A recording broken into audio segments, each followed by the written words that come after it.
Esse texto ele é uma continuidade, na verdade, todo o livro do profeta Ageu, que é bem curtinho, né? Muito curto, ele é uma continuidade do que aconteceu no primeiro capítulo. Né? Qual era o contexto dessa profecia do profeta Ageu? O povo havia ficado 70 anos sob a tutela de Babilônia e depois do reino Medo-Persa. Né?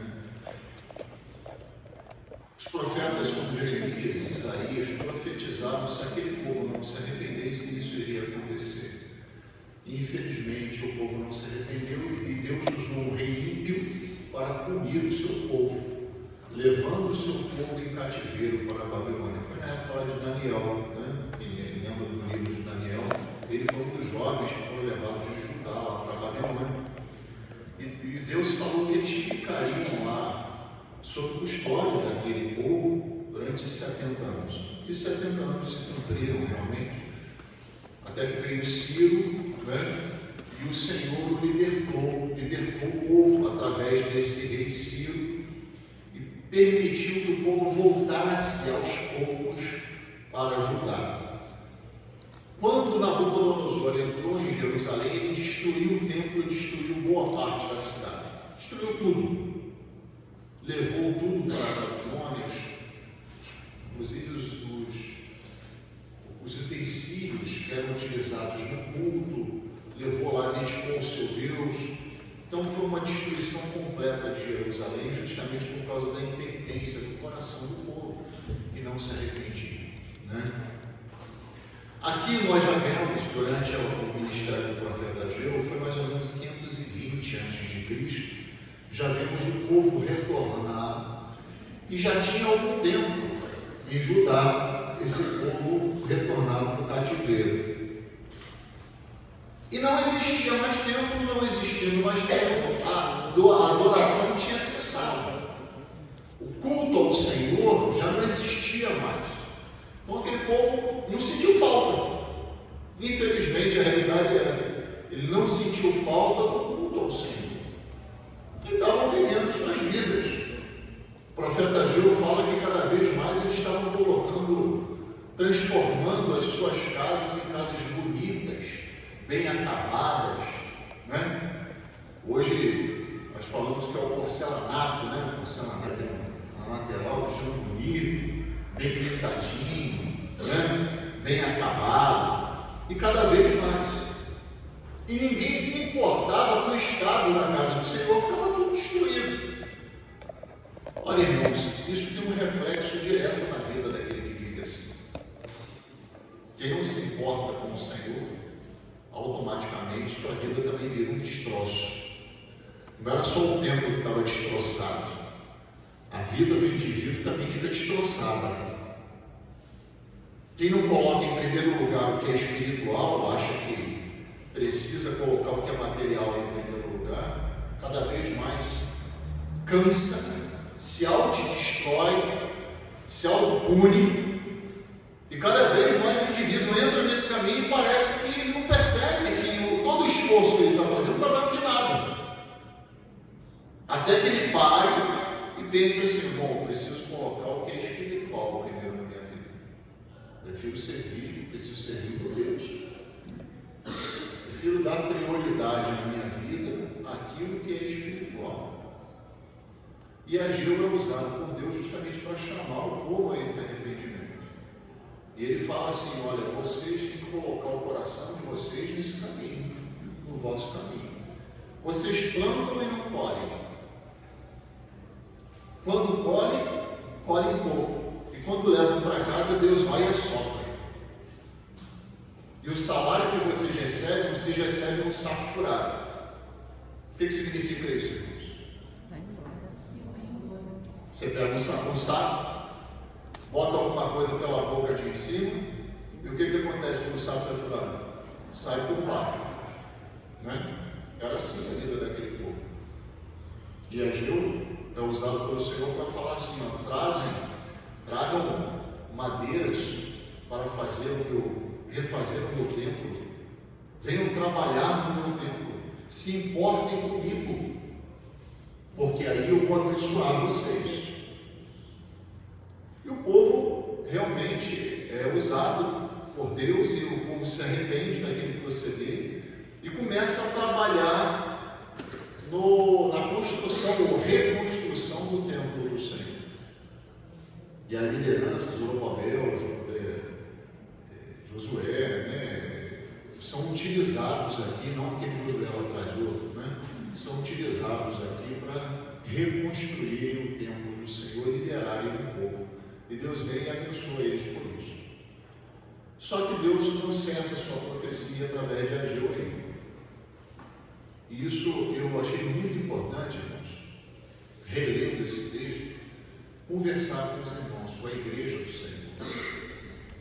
Quando nós servimos a Deus, irmãos, nunca é só simplesmente fazer algo. Não é simplesmente eu me dispor a fazer, e sim como eu vou fazer. Esse texto, ele nos faz refletir como nós devemos servir a Deus. Deus não deseja somente que nós façamos, e sim Ele olha de que forma que nós estamos fazendo. Nessa segunda parte, bom, o povo aceitou fazer, meter a mão na massa, ótimo, mas deixa eu falar uma coisa para vocês. Como é que está o coração de vocês fazendo isso? É a primeira reflexão que o Senhor faz através do ministério de Ageu. Como é que está o coração de vocês fazendo isso?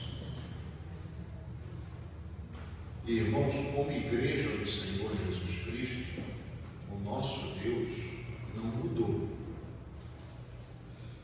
Ele permanece o mesmo, tanto para as bênçãos como para as cobranças. A natureza dele não muda, nós mudamos. Deus é imutável. Em Deus não há nem sombra de variação.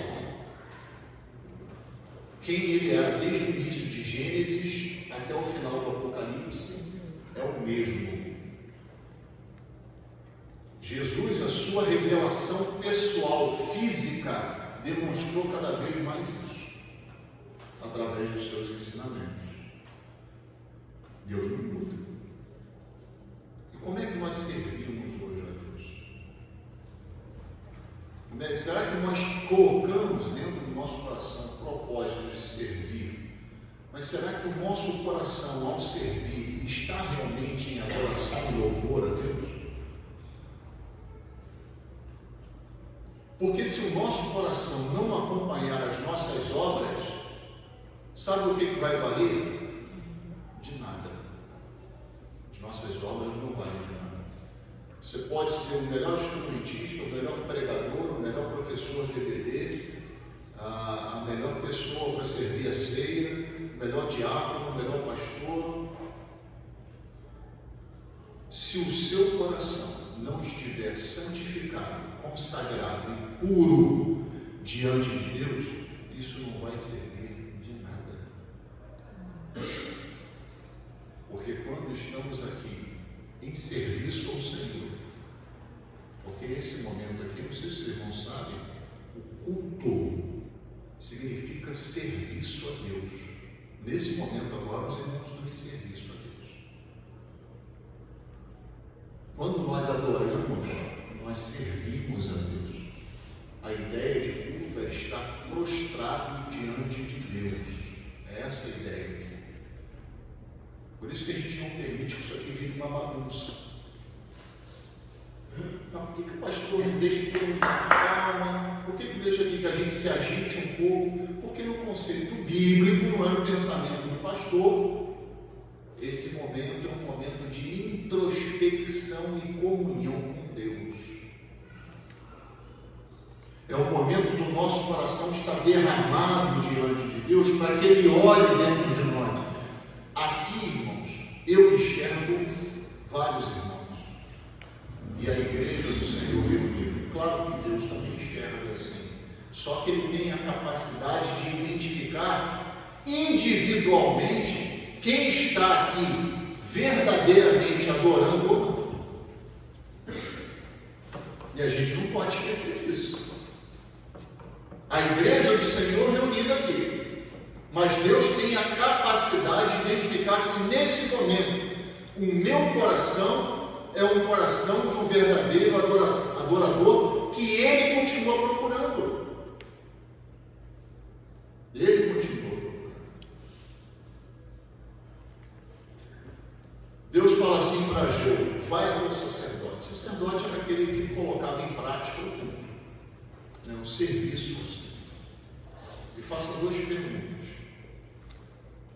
A primeira pergunta que você vai fazer para o sacerdote é uma coisa bem interessante. Ele fala assim: pergunte sobre a lei. E isso já é uma reflexão que nós precisamos fazer. Isso já é uma reflexão que precisamos fazer. O que baseia o nosso culto? Qual é o parâmetro do nosso culto? Deus vai medir o nosso comportamento usando que tipo de medida? Qual é o método de Deus? Qual é a trena de Deus? A palavra de Deus. Ele fala aqui no versículo 11: assim diz o Senhor dos Exércitos, pergunta agora aos sacerdotes acerca de quê? Da lei. Então a palavra de Deus é um modelo para ele avaliar se o culto vai ser aceito ou não vai ser aceito. Sempre vai ser assim. Lembre do Deus imutável. Sempre vai ser assim. Então a primeira coisa que nós temos que avaliar é o seguinte: eu aceito a palavra de Deus como cultura? Eu me enquadro na palavra de Deus como cultura? Ou quando a palavra de Deus ela afronta o meu coração, eu quero segurar o meu pecado particular aqui e rejeito a palavra de Deus? É possível que isso aconteça. Já vi acontecer diversas vezes. Esse é o primeiro cuidado que a igreja precisa ter. Palavra de Deus sendo anunciada, palavra de Deus sendo pregada, palavra de Deus vindo ao encontro do nosso coração. Que tipo de coração que ela acha? Coração preparado para receber ela na sua integridade, né? E lembrando que nós somos seres miseráveis pecadores, redimidos pelo sangue de Jesus. O pecado está aqui dentro ainda, tentando tomar frente a todo momento. A carne tenta tomar frente. E o que a palavra de Deus faz? Traz cura para isso, confronta isso. E quando eu sou confrontado, o que eu decido fazer?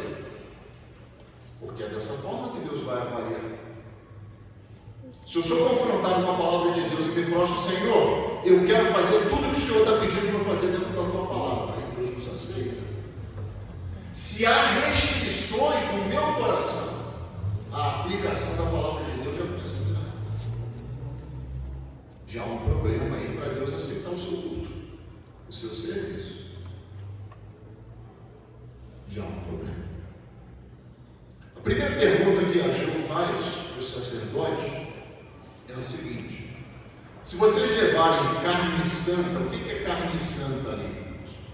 Nós sabemos que o culto no Antigo Testamento era baseado justamente no sacrifício do cordeiro, né? E nós sabemos que isso representava o sacrifício perfeito que o Senhor Jesus Cristo faria por nós na cruz do Calvário. Esse culto ele apontava para o Messias que viria. Então o sacerdote ele pegava essa carne e distribuía lá no altar, né? Levava até o altar e queimava. A fumaça subindo significava justamente a adoração ao povo, né? E Deus aceitando essa adoração ao povo. Quando ele leva lá a carne à beira das vestes dele, Ageu pergunta assim: se você tocar no vinho, no pão, no guisado, no azeite, ou seja, em alimentos, né? Isso automaticamente vai se transformar em algo santificado? É essa a pergunta que se faz. E a resposta do sacerdote, com base na palavra de Deus, na lei, qual é? Não. E aqui eu já quero parar com isso. O simplesmente servir a Deus não santifica ninguém. É isso que o texto está mostrando. O estar aqui sentado ouvindo a palavra de Deus não santifica ninguém, não purifica ninguém. O servir a Deus na igreja não santifica e não purifica ninguém. E outra coisa, esse servir também não afeta a vida de ninguém. Ou seja, a santidade, ela não é automaticamente imputada sobre o indivíduo simplesmente por ele servir, por ele fazer obras para Deus. Isso não significa nada. É isso que o texto está dizendo. Olha, vocês fazem, mas vocês acham que por fazer ao Senhor, automaticamente a vida de vocês vai estar sendo abençoada e o Senhor está aceitando o que vocês estão fazendo. Não é assim que funciona. Porque o processo de santidade é algo individual e parte do coração do indivíduo.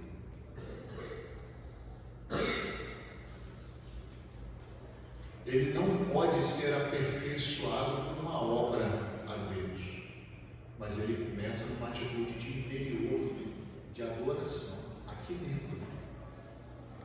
É dessa atitude que sai a obra do Senhor. E aí, quando sai dessa atitude, é uma obra aceita por Deus. E ele continua. Olha que coisa interessante. Muito interessante para a igreja refletir isso. Então já vimos aqui que a santidade ela não é epidemiológica, né? Se você é santo, a sua santidade não contagia ninguém. É uma coisa individual com Deus. Mas olha a segunda coisa interessante. Então pergunta de novo ao sacerdote. Versículo 13.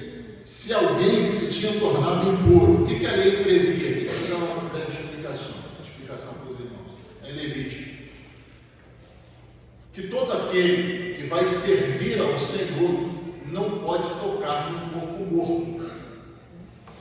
Se tocasse num corpo morto, automaticamente ele ficaria impedido de servir ao Senhor por contaminação.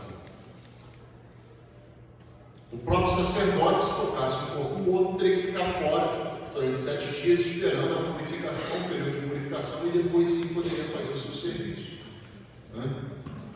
Inclusive, estudamos a parábola do bom samaritano. Quem estava aqui deve lembrar que aquele sacerdote teve medo disso. Quando ele passou por aquele homem que não sabia se estava morto ou não. Quem estava aqui lembra disso. E ele pergunta assim: se tinha tornado impuro pelo contato com o corpo morto, tocar em algumas coisas dessas, ou seja, que coisas dessas são? O pão, o guisado, o vinho, o azeite, ou qualquer outro mantimento, ou seja, qualquer outro alimento, ficará imundo? Certamente ficará. Certamente ficará imundo. Essa é a resposta do sacerdote. E o que isso quer dizer? O que isso quer dizer? Que a santidade, apesar de não afetar a impureza do pecado, ela afeta.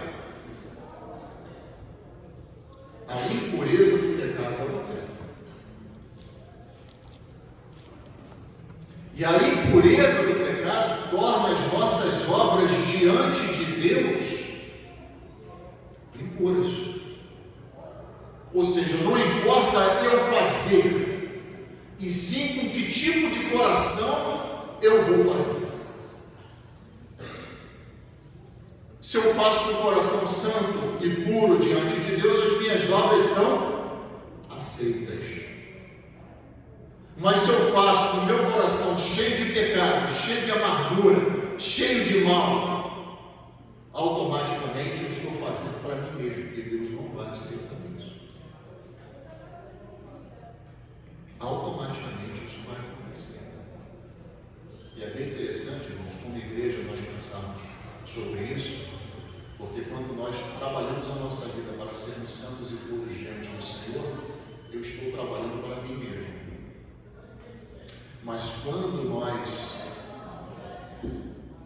por favor, irmão Edson, pede para baixar o volume da conversa aí.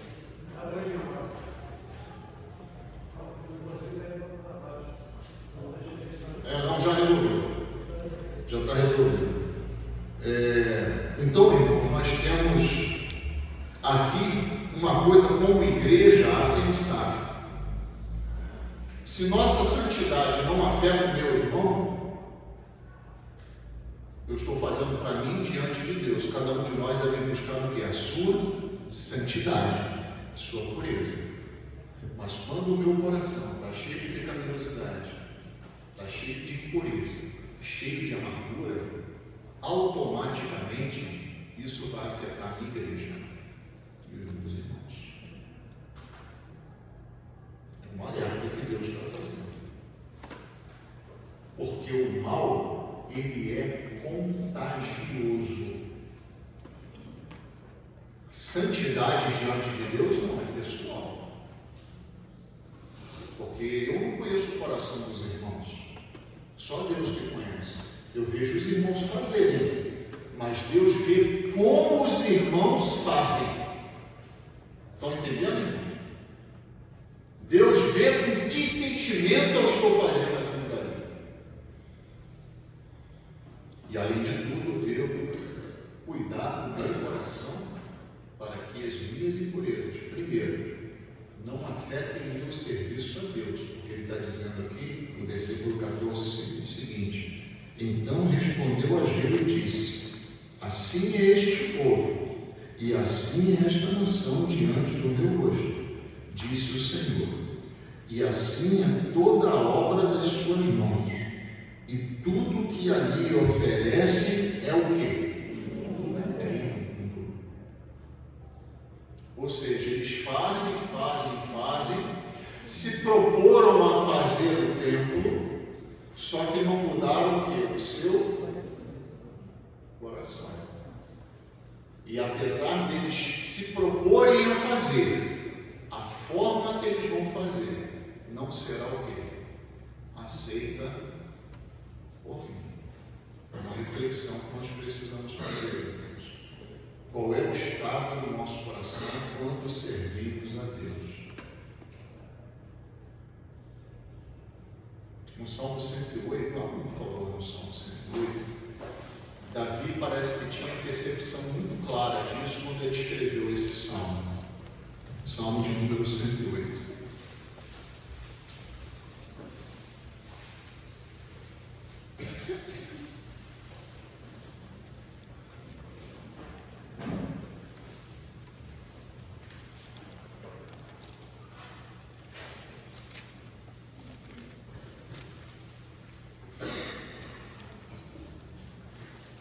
Olha como é que ele começa o cântico.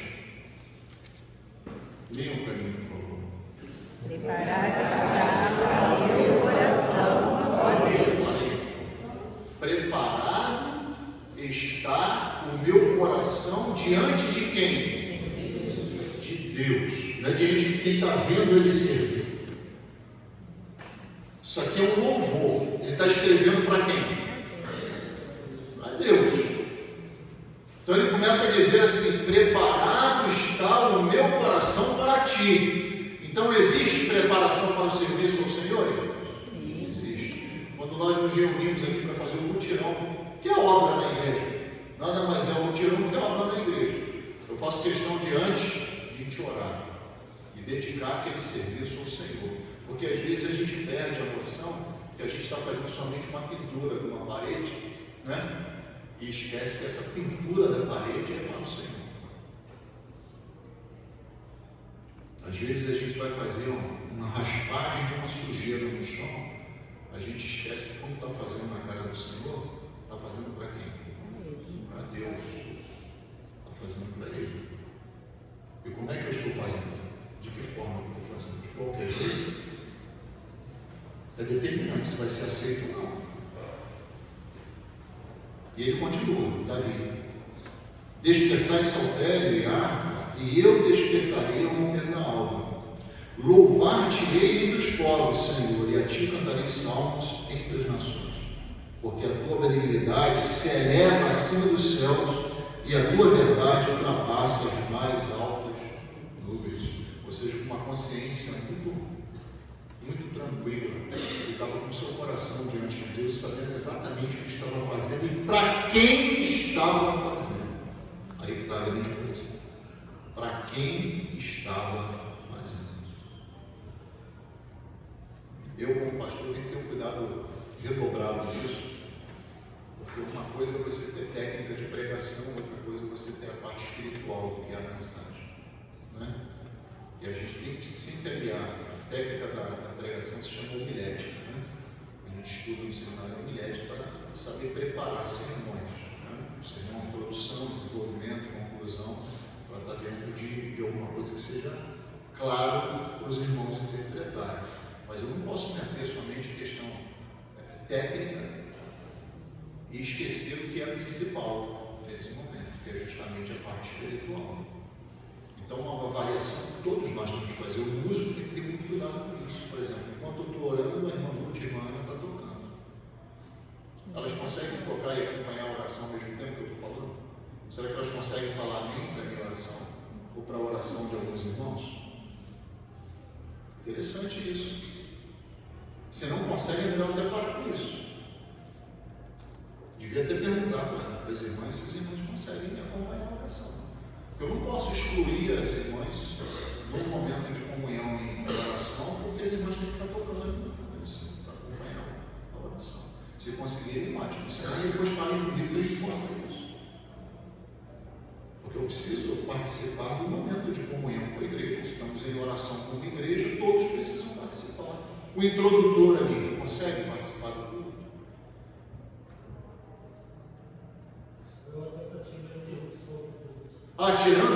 Tirando esse momento agora, sim. Não é esse momento. Exato. É isso. E assim, quem está ali na frente consegue ter esse fio? Porque quem se propõe a ficar como introdutor tem que participar também, ao mesmo tempo tem que ficar olhando, né? Para não ser surpreendido ali com alguma situação, ao mesmo tempo tem que participar ali dentro. Não é? Já viram introdutores dessas igrejas pentecostais com uma portinha virada para a rua? O camarada presta muito mais atenção no que está acontecendo lá, não sabe nem o que está acontecendo no culto. Se você chega ali na porta e pergunta o que está acontecendo lá dentro. Ah, tá, agora o pastor acho que vai falar alguma coisa. Não sei o que vai falar. Por quê? O camarada está no culto e não está no culto ao mesmo tempo. Estava falando, inclusive, isso com o David, né? Não sei quando foi ontem. Né? Estava falando com o David isso. Tem algumas funções na igreja que você precisa conseguir fazer a sua função e ao mesmo tempo cultuar. Quem está no som consegue fazer isso? Eu sou relutante de jogar o som lá para trás justamente por um desses motivos. Quem vai ficar lá atrás vai continuar cultuando como deve cultuar? Porque esse momento aqui é um momento de comunhão da igreja. Nós precisamos fazer essa avaliação. E é interessante, irmãos, quando a gente faz essa avaliação e aliamos a obra ao Senhor, o trabalho ao Senhor, o serviço ao Senhor, com um coração de verdadeiro adorador, Deus tira todo o peso desse trabalho, alivia todo o peso desse trabalho. E Ele diz assim: e o restante da vida de vocês, ou seja, a vida secular, não é nem um momento de adoração, a vida secular, se vocês fizerem a sua parte, ele pergunta aqui, eu vou ler para os irmãos depois, ainda há semente, no último versículo, num período justamente que as sementes estavam se multiplicando e prontas para serem plantadas. Olha que coisa interessante, ele pergunta, ainda há semente? E a resposta a essa pergunta é sim. pelo período do ano, né? É sim, há semente. Mas ele fala assim, mas ainda não há romeira. Deixa eu voltar lá, Gil. Vou falar exatamente as árvores aqui frutíferas que ele cita, né? Versículo 19. Ainda não há videira, ainda não há figueira, ainda não há oliveira, nenhuma delas vocês veem os frutos. Vocês só veem o quê? Semente. Joguem as sementes, porque diz o Senhor na última frase, eu gostaria que a igreja lesse em voz alta e repetisse.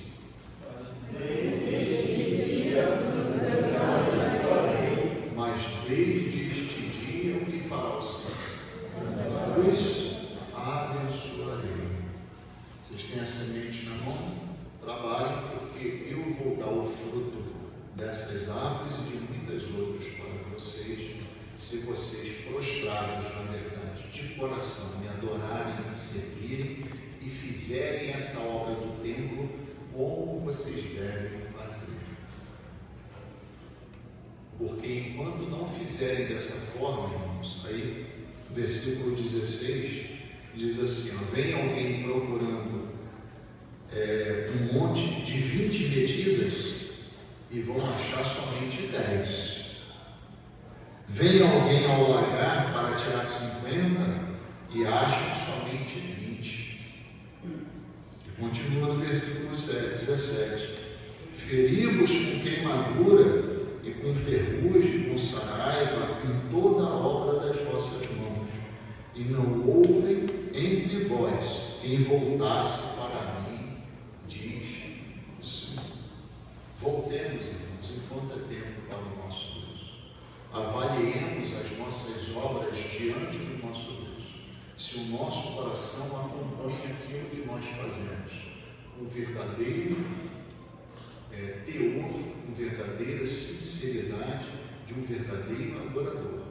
Porque se fizermos as coisas que temos que fazer para Deus, sendo verdadeiros adoradores, é somente confiar, termos fé e trabalharmos. Quem vai abençoar? É Ele. Nós precisamos ter essa certeza. Abençoar o nosso trabalho espiritual e a produtividade da igreja. E abençoar a vida dos irmãos em particular. Amém? Amém. Nós vamos...